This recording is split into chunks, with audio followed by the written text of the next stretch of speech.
what does rose do for you? Vitamin C. Rose hips. Well, this is different. Yeah, this but is not rose the one is, I'm thinking about. Yeah, this is the dog rose, Okay. right? And so the roses open your heart. I mean, if you give someone you give someone a red rose when you're like on Valentine's Day and stuff. So I always think of this, and it has a nice astringent property. The flowers, the fruits, of course, are super high in vitamin C. And if you happen to look at my formulas, right, you'll see there's rose hips in almost all of them. And not that I have a problem drinking, but in my apothecary, there was always this little bottle of rose hips tincture, and I take a little nip because it tasted so good, right? I'm like, it can't hurt me. I'm like, and I started contemplating it one day, and I'm like, the fruit of the rose, the plant of love, the fruit of the plant of love, that has to be good for us because we all need more love in our life and vitamin C, right?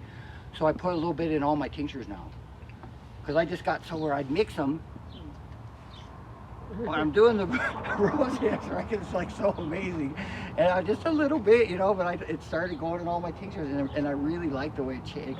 To me, it kind of shifted the energy and got it to that heart center for the people, you know. And yeah, I'm pretty pleased with it. Okay, back to the sun. I'm gonna skip the yarrow. This is Oregon grapefruit. Right? And the part of this plant that we use is the root. And when you harvest the root, you'll see that it's yellow, right? And the yellow's from the berberine that's in there. And the one we mostly use for berberine is golden seal, right? And like golden seal is an endangered species. I like it. I typically will get the wild grown or the organically grown instead of the wild crafted because I don't know how the people are wild crafting it. If I knew some people up there, you know, and how ethical they were about wild crafting it. But when you need that to soothe and clean up the mucous membranes in the body, the golden seal is my go-to. And you only need a tiny bit. So I'll use this sometimes if I don't have golden seal in the tincture form and just mix it. Because I do a lot of formulas. I'm a big formula guy. I studied Chinese medicine, so like I kind of went with that. So this herb is going to help to clean our liver and clean our blood and when we have skin conditions, right? The first thing I'm going to think of is dirty blood, right? So if I see someone with skin conditions that are hot, more, you know, red and angry looking, I'm going to use a cooling blood cleanser or liver cleanser, and that's what this is, right? So the cooling ones are going to be more bitter. I like this. I really like yellow dock. Yellow dock is probably my favorite for the hot blood skin, you know, the hot skin conditions that we get. And it's going to work nice at cleaning the blood. And when you have like eczema, stuff like that, psoriasis, and now sometimes the eczema will present in different formats, and it'll be kind of dry, scaly, white. So it's more, you have more of a cold condition present in the blood. I'll use sarsaparilla for that, right? Because sarsaparilla is a little hotter, but it's really good at cleaning the blood, right? But yeah, so also the berberine in this is going to help, you know, like I said, clean up the mucous membranes. And I typically think of this one as liver blood, right? Question? What was this plant again? This is Oregon grapefruit, and it grows all over here. I mean, it would come up, you know, in Sedona. It grows down in Cottonwood, so it's like it's more abundant up here. I had heard of it, but I just wasn't sure because I hadn't seen it. And then Maddie, who is my student and came here from Florida to be with us, right? So she wins the award for farthest travel to be here. This is meadow rue, right? And meadow rue, they use it for, I've never used it because it's a new one to me, but it's used for astringent properties. It's used for like nosebleeds and stuff like that. It'll be used for so it'll help to soothe the nerves, right, a little bit. And I wanted to mention this because we're going to get over here, we're going to stand in the sun for a minute talking about one of my very, very favorite plants, which is the Ruta graveolens, the common rue, the garden rue, right? So we're going to cruise over here and go visit with that one for a minute. And there's a little bit of shade, so. Yeah, I know, but I want to get pictures. This is garden. This is rooted graveolens. This is garden root. It's like so amazing, right? So. Great idea. Right? In our country, here in the United States, That's great. this is kind of looked down upon, right? And it's probably illegal for internal use. I don't follow all that. I just use the herbs how they need to be used, right? But and the reason for that is that this can, used at the wrong time, can cause a abortion, right? And in traditional Mexican medicine, they use the rue leaf and cacao and make a drink out of a tea out of it, and they use that for late menstrual cycle to help bring it on, right? So it's always been used in cultures to push that movement when it's needed for earaches.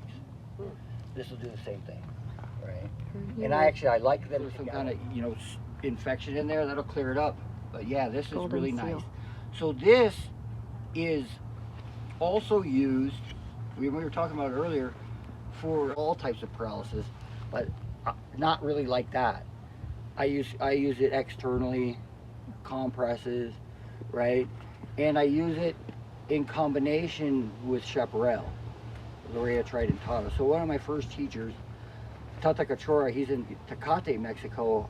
He's 110 now, and he still can taking groups out on herb walks up the mountains, and they cannot keep up with him.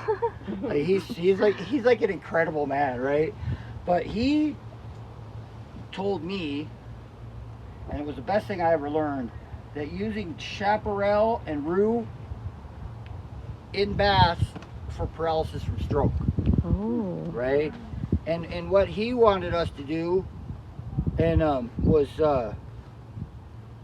like 3 big handfuls of chaparral, 2 big handfuls of rue, boil it, bring it just to a boil, let it steep for a minute, and then do that 3 times and pour that off, strain it off into the tub.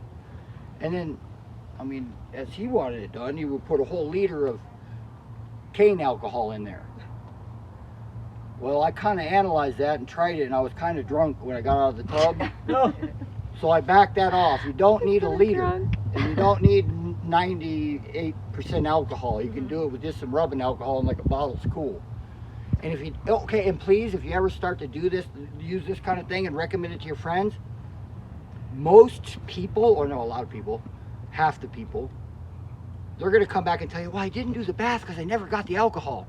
Oh my gosh, the herbs will work without the alcohol. The alcohol just aids it, right? So please do the, you got to remind people. Don't think it's obvious, because I always think I know nothing about herbs till I talk to people that know nothing about herbs.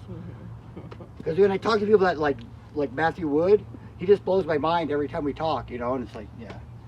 So this one, and with the chaparral, and then I've since added to my mixture for it rosemary for the circulation, and sometimes I'll put arnica in there, if I'm going to use it for because arnica is going to move stagnant blood and bruising and stuff. A lot of people like to use arnica or the arnica for pain, but this is way better. Chaparral and the rue. Okay, so I did the bath the first time, and I did it just how he told me. And I got in as high as I could, and the water was so dark I could put my hand in there and I couldn't even see it. And I was thinking, okay, he told me this is good for paralysis from stroke. So I'm in the bathtub, and it was like, I don't know if any of you ever been in a sweat lodge, when you get to that point where I can't take it anymore, open the door please, and I would get that feeling like it was really working on my spirit as well, because I would have to stand up. I'm like, oh, I gotta get back in. And I did it, until the water cooled down. And then it was like winter in San Diego, and I put on my sweats and I walked down the beach and I jumped in the water, and I didn't feel the cold. And I was sitting on the beach in my shorts. It's like everybody's all bundled up and stuff. My nervous system was completely neutral. I didn't feel hot or cold, right? I was just sitting there meditating in my shorts, and people are walking by. And I heard him, oh, what's he doing? He must be freezing. I literally felt nothing, right? So I had a friend who had paralysis, and I went and tried it on her, and the normal age of people to get strokes, they're not likely to get in a bathtub in Yeah. our country, right? So I did compresses on her, right? And I had like I would do like a little crock pot, keep it on low so I kept my tea hot. I put the compresses on to cover the sheet and a couple blankets so the heat stayed in. And typically when I do massage, I would do Tweenaw externally, on the sheets before I did like, anything with oils. So I just do the Tweenaw on them, do a little energy work, and then take the tincture of the same things and mix that with the massage oil and then massage them like that.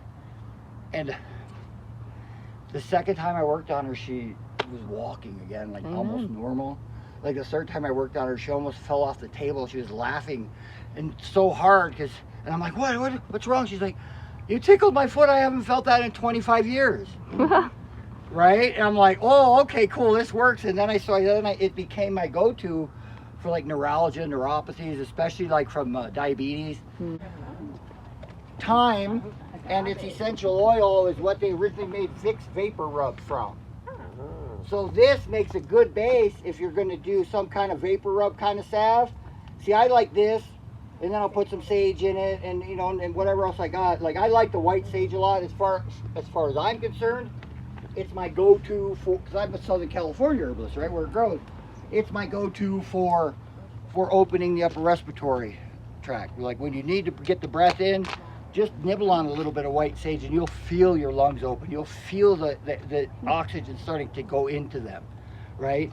So I would use that with this and just do a simple little salve, and works just like Vicks because it's the same properties you're getting. So this is catmint right here. Look, wild strawberry. Yeah. Wild strawberry we would use as an astringent. My go-to astringent is always oak bark. Right, I like oak bark the best as a go-to astringent, but this will work. What did you call that one, the purple one? This is catmint. Catmint. Yeah. And catmint, like other mints, is going to soothe the tummy. And over there, right, this one, another mint, lemon balm. Right? That's my go-to for depression. Okay. I like lemon balm. Lemon balm? And I like to use it, when I use the lemon balm, I like to use it in combination with lemon verbena. Mm-hmm. Because in my talk that I'm going to do, I'll talk a little bit about it, because we'll talk a little bit about my happy nutritive tea, right? The happy portion is rosemary, calendula, and the lemon balm. So like to me, like lemon balm and rosemary, I used to get people that come to my house, wine, wait, let me finish this. Go get me some leaves from this tree, this bush over by the pine tree, right? And they'd go get the lemon balm, right? And I said, let's make tea. We'll talk about your problems. And I'd let them do that. And I'd go about waiting for them. And they'd come back in. We'd be talking, drinking the tea. And what was going on? Oh, nothing. It's that good, right? So if you're around depressed people, just plant some of that. It's a mint, so it just needs sun and water. If you've got a leaky faucet or something, a little drip. I remember one time I was helping a friend. We were doing some work at his house. And we were going to put some, stakes in, and we were some little branches, and I was doing that, and I got my finger, this one, there was no thumb, and I think the bone stopped the machete from cutting the tip of my finger off. And when it happened, before it even started bleeding, he had one of these by his front door, and the yarrow flashed in my head. I ran over there, and I chewed it up, put it on, put some duct tape on it. I mean, there's not even a scar. Nice. Right, so this is really good for stopping bleeding. And one of the myths in the history, right, or the lore, Achilles put it in when he got shot in the heel. He plucked that arrow out, and they say that all the old Roman soldiers carried this dried leaf to put on their wounds so they could stay in battle and not bleed out, right? The flower, if you drink it cold, you're gonna pee. If you drink it hot, you're going to sweat. What? That's what I first said, right?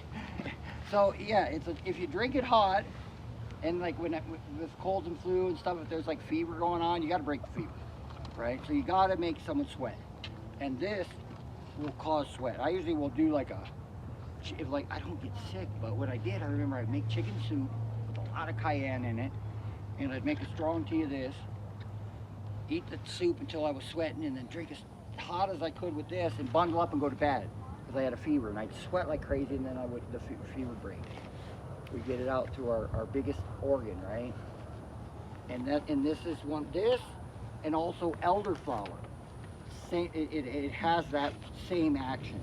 Cold, you drink it cold, it's gonna make you pee. It's a great diuretic, right? So I use this almost interchangeably with elderflower. Just depends what you got there. So anyways, so he uses this for a circulatory imbalance, right? And a lot of times with that, because you'll even have sometimes the pulse is different on the two sides.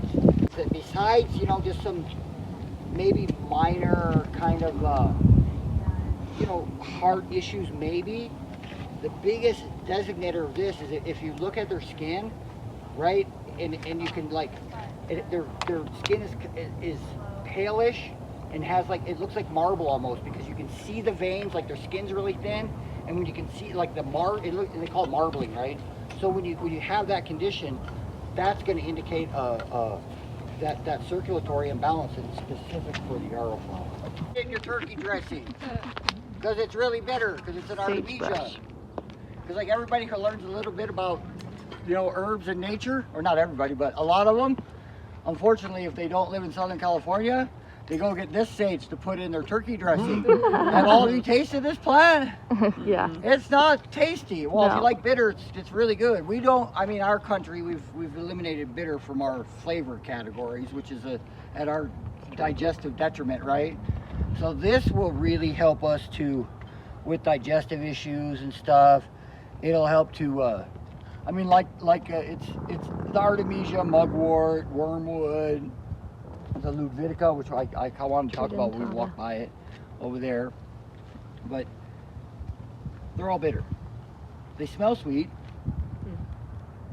but when you taste it, it's not. And these bitter herbs, this one in particular, will have the affinity to stimulate the digestive action. If you taste the bitter plant, your mouth starts to water, the peristalsis starts in your intestines, right? So it just stimulates the digestive from the beginning to the end, to all the way through the body, right? Also, this can act as a diaphoretic, like we just talked about with the yarrow flower. So you drink a hot tea to bring on a sweat. I like yarrow. I like elderflower, but if you don't have it, right, this is a nice one. I mean, it burns nice.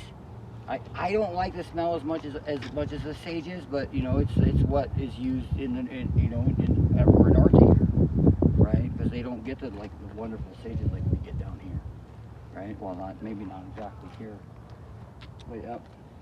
And then if you go back, if you guys wander around after, and I don't know if we'll see another Artemisia luvitica, which is like the local mugwort. You'll see one plant over there. This is Artemisia tridentata, and like a lot of the leaves, you'll see, look, tridentata. So it's got 3 teeth on the end of the leaf, right? So that's where it gets its name.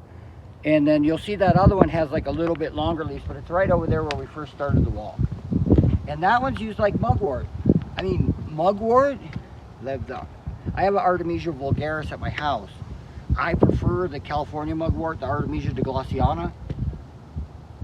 It makes your dreams crazy. I planted it like right by, I got one that's like planted right outside where the window where my head is in my bed. And when I first put it there, it was like, you know, it was probably about this tall. I transplanted it from Sedona, and my dreams were crazy. And now it's like, oh, it's creeping back up to where it's almost that tall again. So we'll see what happens. But yeah, this has been used or the mugwort especially, but like I think all the artemisias will do that, right? And so the mugwort, the deglatiana, like what we determined, it was like 5 times stronger than like the vulgaris, and like the leaves are like really wide and long, right? Not like the vulgaris.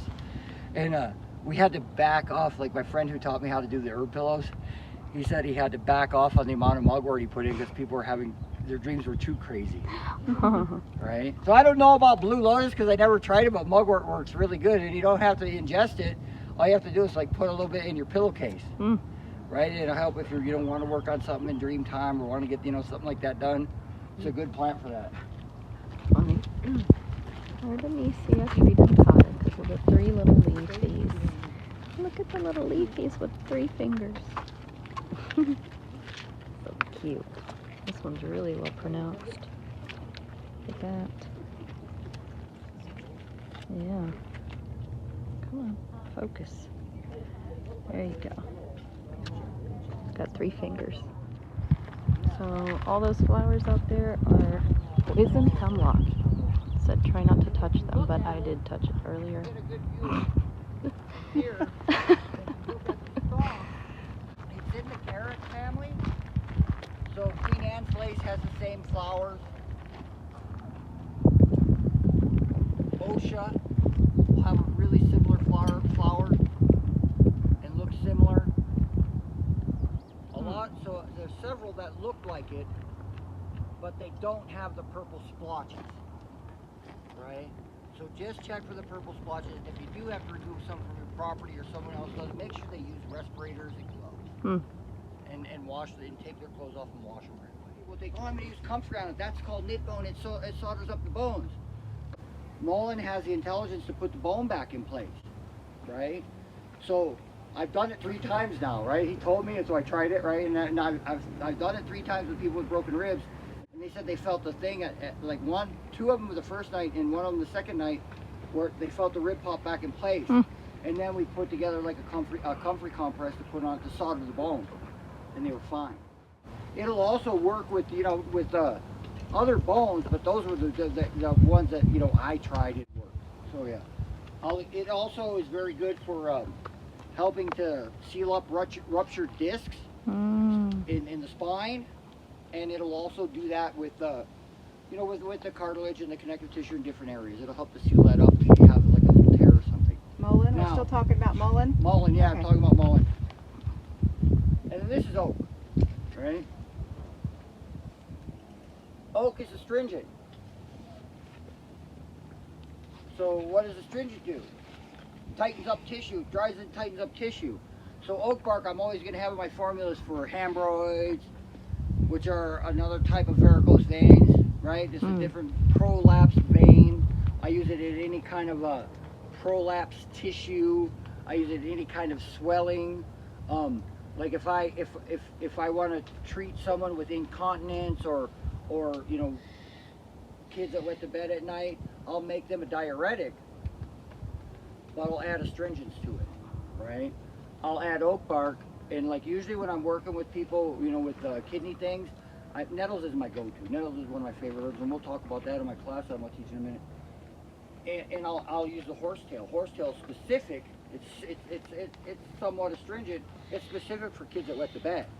But the oak bark will really tighten up the tissue and really help to hold liquids where they're supposed to be held. So whenever you have like liquid seeping somewhere in the body or something that's kind of flaccid, it needs to be tightened up, think of oak bark, right? It's my go-to. This one, It's an aspen. we can use as diuretic, the bark, right? We can use this as a skin wash, right? It's somewhat astringent, so it'll help with, you know. One thing about Arizona is a lot of the plants are for scrapes and cuts. It's a very pointy state. So this one grows up in the mountains everywhere, and I don't know, like I don't use it at all, right? But when I was reading about it, it's really similar in the medicinal properties to the birch bark, which I use, right? I use that quite a bit, and so it's very nice. It's slightly astringent, so it'll be good for like face wash, right? With a little bit of rosemary. I mean, the old saying in Europe was, if you wash your face with rosemary, you'll be more beautiful every day, right? So why not, right? Not that we're not all super beautiful, right? Because we're out here in nature.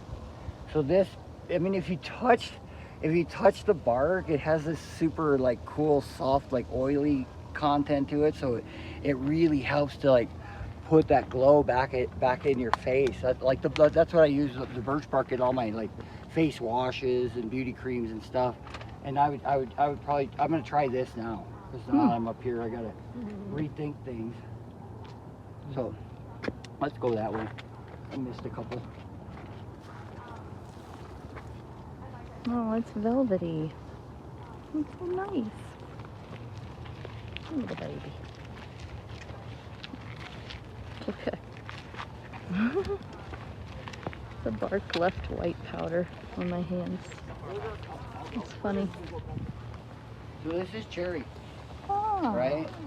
And I'm not sure That's which cherry cherry. it is, but our wild cherry or our choke cherry, which grows all over, right? Here, north of here, pretty much. We use it as a cough suppressant, right? And we don't always want to suppress the cough, right? But we don't want the cough to be, so bad that it's going to, cause damage to, to the here, this area, the throat, things. We don't want, we don't want it to be too bad. So a lot of times I'll use this, the bark, when I have a cough, and then I'll add some expectorants to it because I don't want to stop the cough. I just don't want them. I don't want that, continuous cough going. I want to stop the spasm in the, in the lungs, and then I'll go ahead and use this with the astringent or with the expectorants. And my favorite expectorant is elecampane, right? I like elecampane, and it's really nice and fresh plant tincture, right? And this is something you learn as a herbalist after a while. If you go to Pacific Botanical's website, they have a whole list of fresh plants you can order, right? And they're a super quality, super ethical company, and so I get on their fresh plant list for elecampane and echinacea. I usually do about 2 years worth of tincture, so every couple of years, right? And literally, they call me, hey, we're harvesting tomorrow. How many pounds you want? Oh, send me 2. I literally get it the day after they harvest it. They send it packed in ice, right, overnight. Wow. I mean, you pay a little extra, but when you're working with like echinacea, and if you I don't know if you've ever tried like making tincture from echinacea, and you taste the tincture from the echinacea from a dry plant, you get a slight tingling on your tongue, right?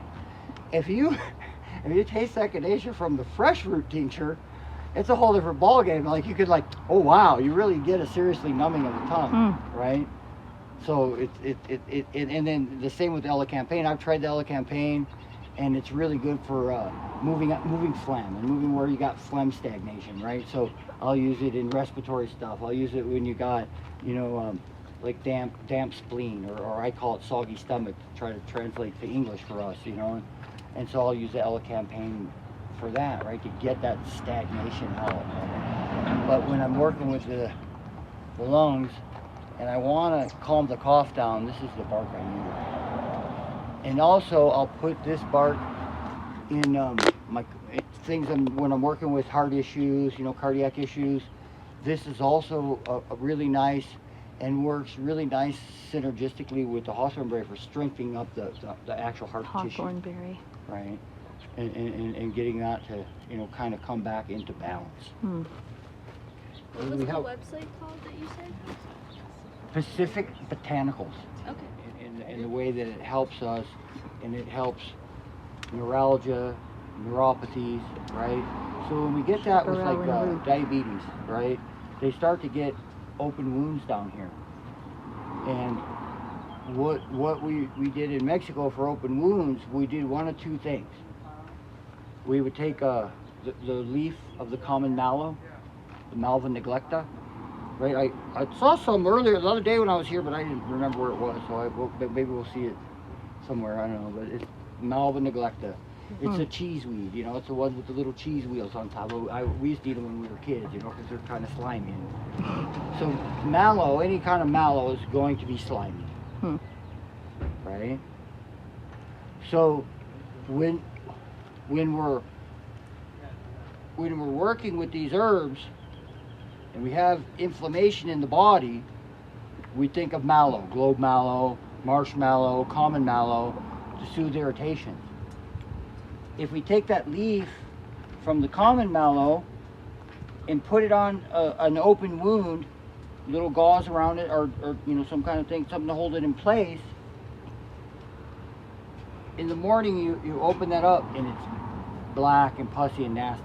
Take it off, wash the wound, let the wound have several hours just in the air to heal, and just do that, and you'll see the. And then also, I would normally have them in the evening do a foot bath with chaparral rue, rosemary, because we want to. Because what's happened here, we've developed a neuralgia or neuropathy typically, right? And then they start to open wounds. The next thing, they're getting toes cut off or feet cut off or whatever, because that's the progression of it, right? So we can use, once we get the wound healed up and we get the nerves back in place, and what I think is, right, you know, from just working with the chaparral and root combination, and you know, with myself and then with patients, is it actually does a reset, is what I think, on the synapse, on the signal to the muscles to innervate the muscles. Whether it's like to get them moving or to get them to stop, right? That takes a signal, you know. So because I found that working with, you know, some kind of thing like that, some kind of paralysis, what you're going to have is where it's in spasm or where it's flaccid, right? And it works with both exactly the same. There's no difference in the time frame or anything, or the way it does it. So I just have this theory that it works at the level of the synapse, right? The signal to the muscle to do something. So I always think of that anytime I'm working with something like that, and it works. I've had such good success with like helping people literally save their feet and save their toes with doing like the baths, chaparral rue, some rosemary, maybe even some mallow, and then putting mallow. And the other one is aloe vera leaves, especially the great big ones, right? So what you do with those, and this is good for helping, like, you know, putting on overnight with, you know, wrapping it and putting on over like a wound that doesn't heal, like we're talking about, and also for like tumors in this area, and breast tumors and things like that. And you literally take the aloe, a piece big enough to cover the area, and you pan fry it just till it's nice and warm on the outside, and then cut it open and put that on with the gel part down. Right? Okay. And leave that on overnight, just like I said with the mallow. And that was what my first teachers go to, right? I like the mallow better. I learned that later. It was just a little easier to deal with. But yeah, so that's what we do with that. And then we can actually save people's appendages. You know, we can give them stuff to help with their blood sugar and all. But if they're going to get their leg cut off, we're going to deal with it, right? Yeah. And they're not worried about their blood sugar at that point. I mean, of course they are to some extent. When we treat people with herbal medicine, they're going to come to you with a complaint. And we have to address that complaint, right? Let's say acid reflux. They're suffering because they're burning from here out. They got all this stuff coming up, right? So we're going to give them something to soothe that irritated tissue, something with a bunch of mallow in it, because that soothes irritated tissue. But the cause, 99% of the people I've ever treated, and there's been a lot of them, that had acid reflux, the problem is liver stagnation, right? The liver, according to TCM, controls the direction of the movement in the digestive tract, right? Liver is the wood element. Heart is a fire element. The brain is an extension of the fire element, not even an organ in Chinese medicine. When you have too many thoughts going, it's because the fire is in excess, right? Crazy people, their fire is in excess. Well, let's quit feeding it with too much wood, because the wood is in excess and it's feeding the fire and making all that energy going up, right? So when the liver first starts to get stagnant, the energy goes out. We get a little loss of appetite, we might get pain or uncomfortableness, tightness here on the sides, and nothing seems to want to go through. We eat a little bit, and we get full right away. I call that soggy stomach, right? And I like echinacea and elecampane in equal parts with some ginger, right? But if you clean up the liver, everything starts going the right direction. And acid reflux magically disappears, right? So we have to treat the symptom because that's what people came there for. If I just gave someone a liver cure and they still suffered from the same symptoms they came, I am not getting any more clients, and they're gonna, oh, I tried that herbal medicine, it didn't work. You don't know how many people heard that chamomile would help you relax and tried a tea bag in a cup of water. Well, excuse me, that is not a medicinal dose. I mean, that's homeopathic dose. If you're sensitive, sure, homeopathics work really well.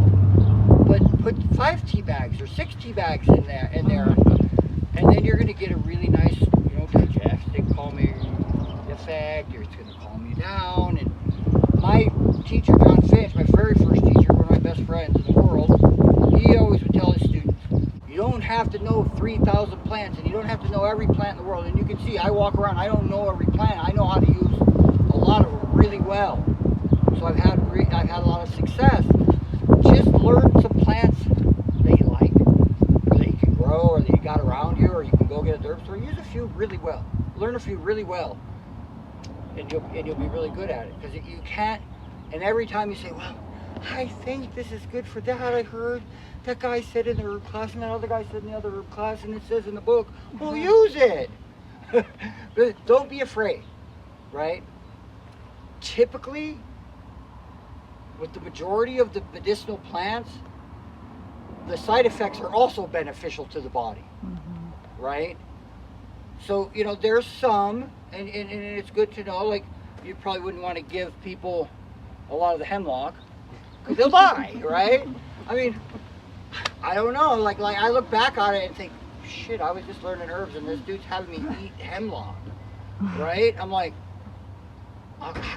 I'll never do that on a herb walk, by the way, because someone will do it later on and like blame me for, so no. And like datura, right?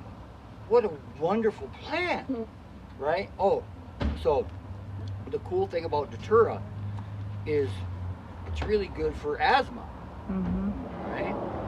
You take a pinch of the dried leaf on some coals, it'll stop an asthma attack.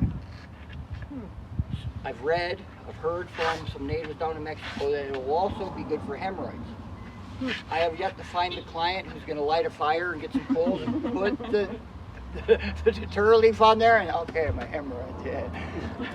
I mean, if I ever get hemorrhoids, I'm going to try it, right? But,